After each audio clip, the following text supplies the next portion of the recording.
Halo anak-anak, kali ini kita akan belajar mengenai sistem organisasi kehidupan makhluk hidup. Jangan lupa di like, share, and subscribe. Yang pertama adalah molekul. Molekul merupakan partikel-partikel penyusun organisme yang dibangun oleh atom-atom. Pada umumnya, tubuh organisme mengandung molekul yang tersusun dari atom karbon, hidrogen, oksigen, dan nitrogen.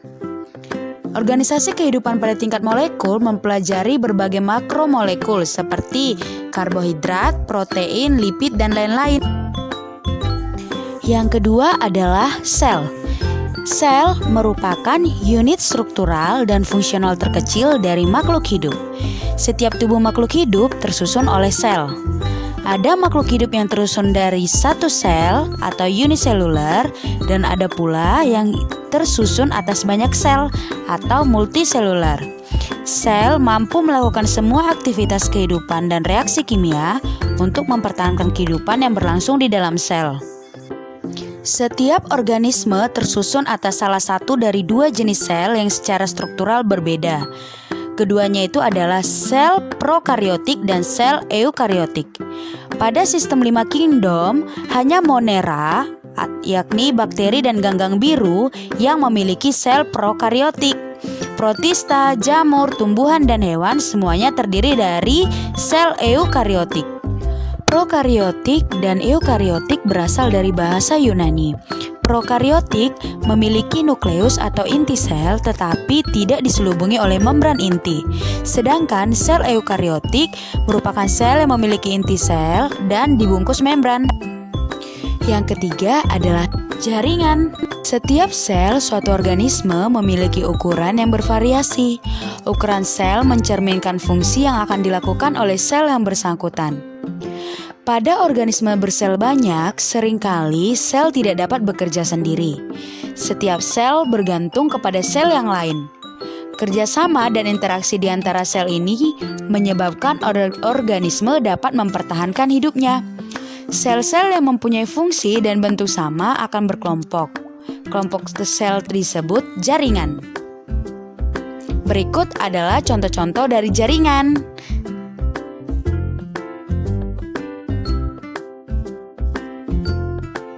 Yang keempat adalah organ.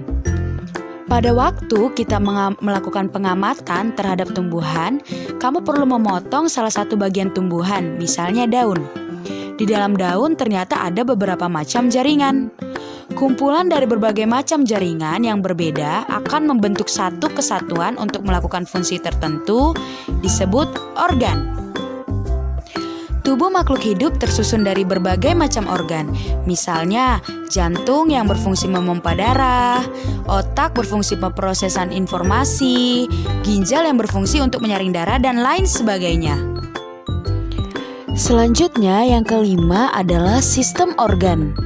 Kamu sudah menemukan bermacam-macam organ yang terdapat pada tumbuhan dan manusia. Beberapa organ yang bekerja sama untuk melakukan fungsi kerja tertentu disebut sistem organ.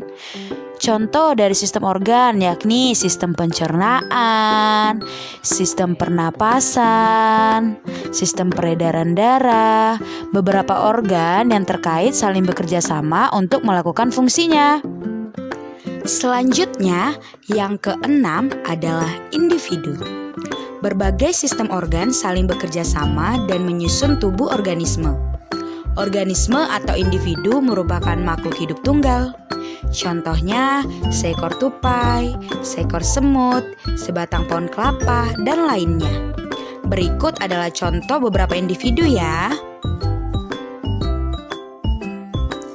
Selanjutnya, yang ketujuh adalah populasi. Populasi merupakan kumpulan individu dari satu spesies yang berinteraksi dan hidup di wilayah tertentu.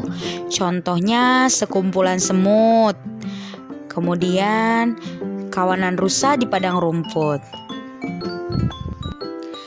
Selanjutnya yang kedelapan adalah komunitas.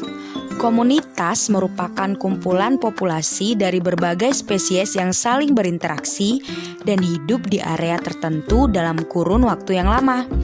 Contohnya, berbagai jenis populasi ikan yang hidup di laut. Selanjutnya, yang ke-9 adalah ekosistem.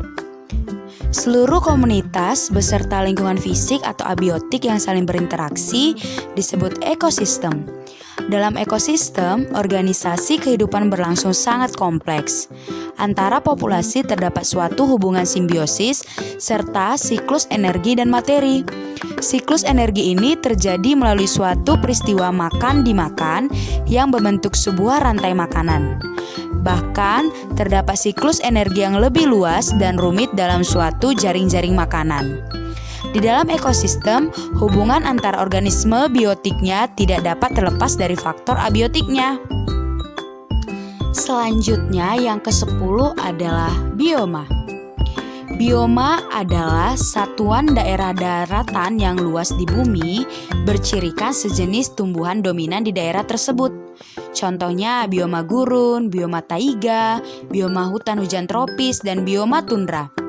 Di dalam bioma banyak sekali jenis individu ataupun populasi yang terdapat di dalamnya. Misalnya, pada bioma hutan hujan tropis yang didominasi oleh tumbuhan tropis, terdapat keanekaragaman individu yang tinggi. Indonesia memiliki bioma hutan hujan tropis, khususnya di Pulau Sumatera dan Pulau Kalimantan. Selanjutnya yang terakhir nih anak-anak, yakni yang ke-11, biosfer. Keseluruhan bioma atau seluruh organisme di bumi beserta tempat hidup yang meliputi atmosfer, hidrosfer, dan litosfer disebut dengan biosfer. Baik anak-anak, sudah semua. Nah, kita ulangi dulu ya. Yang pertama adalah molekul, kemudian sel, jaringan, organ, sistem organ, individu, populasi, komunitas. Ayo, apalagi? Kemudian ekosistem. Sesudah ekosistem itu ada bioma dan biosfer. Sekian dulu pembelajaran kita pada saat ini. Jangan lupa diulangi dan dihafal ya.